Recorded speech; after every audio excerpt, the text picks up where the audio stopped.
Good morning, students.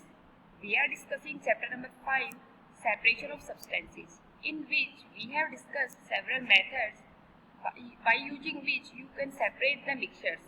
Today we are going to discuss some more methods for separating the mixtures, but we will discuss such type of mixture which cannot be separated by only one method, or you can say more than one method for separation are used for separating the substance in some mixtures. So we will discuss such type of mixtures in today's video.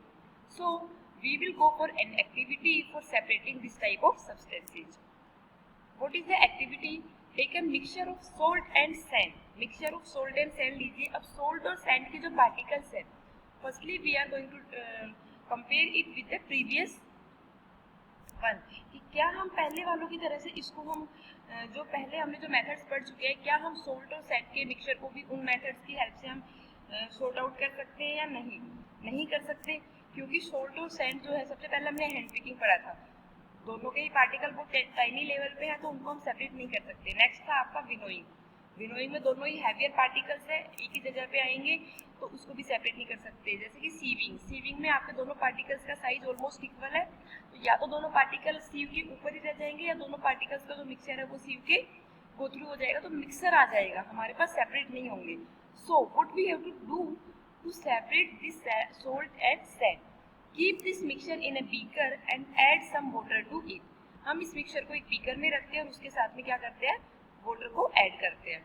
फिर उस beaker को कुछ time के लिए एजिटिक छोड़ देते हैं। हम क्या देखते हैं कि सोल्ट जो है वो तो वाटर में डिजोल्वेबल पार्टिकल है, तो जो सोल्ट है वो तो वाटर में डिजोल्व हो जाएगा, while the sand is insoluble in water. तो सैंड कैसी रहेगी, वाटर के अंदर सेपरेट रहेगी।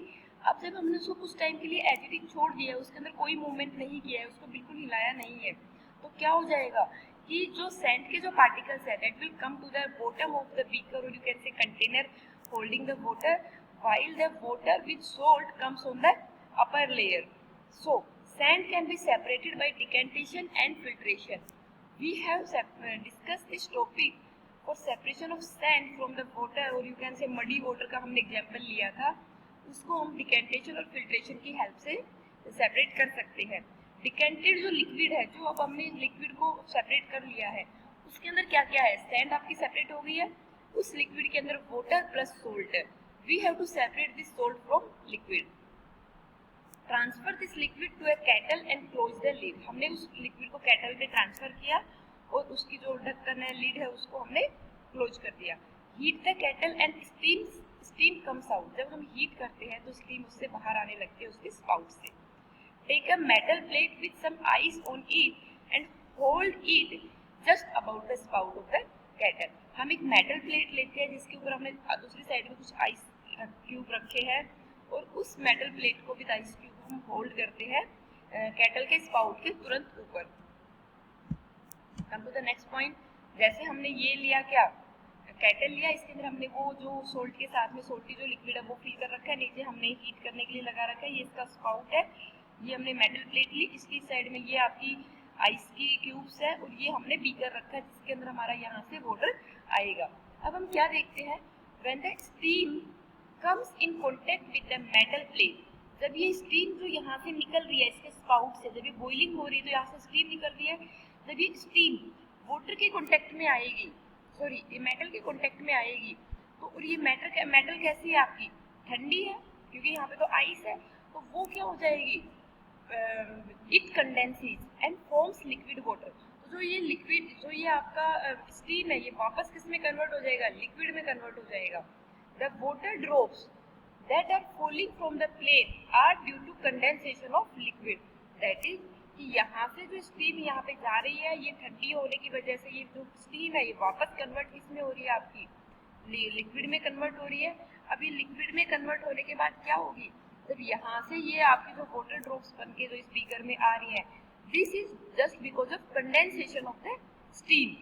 ये जो स्टीम है ये कंडेंस होके स्पीकर में आ रही है। अब आप बोलोगे कि what is condensation, condensation is the process of conversion of water into its liquid form.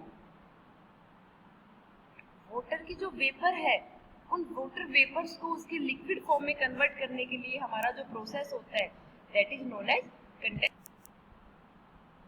तो जो ये प्रोसेस है आपका कि वाटर वेपर का किसमें वापस चले जाना, लिक्विड फॉर्म में, this process is basically known as condensation. This is happening in this process. ये जो वाटर वेपर है, जो स्टीम है, ये आपकी वापस लिक्विड फॉर्म में जा रही है। By this process water has evaporated, water यहाँ पे इवेपोरेट हो गया इस आपकी कैटल से, और कैटल के अंदर आपका क्या बच गया, salt is left in the kettle. So this is the process by which you can separate the salt from the sand particle.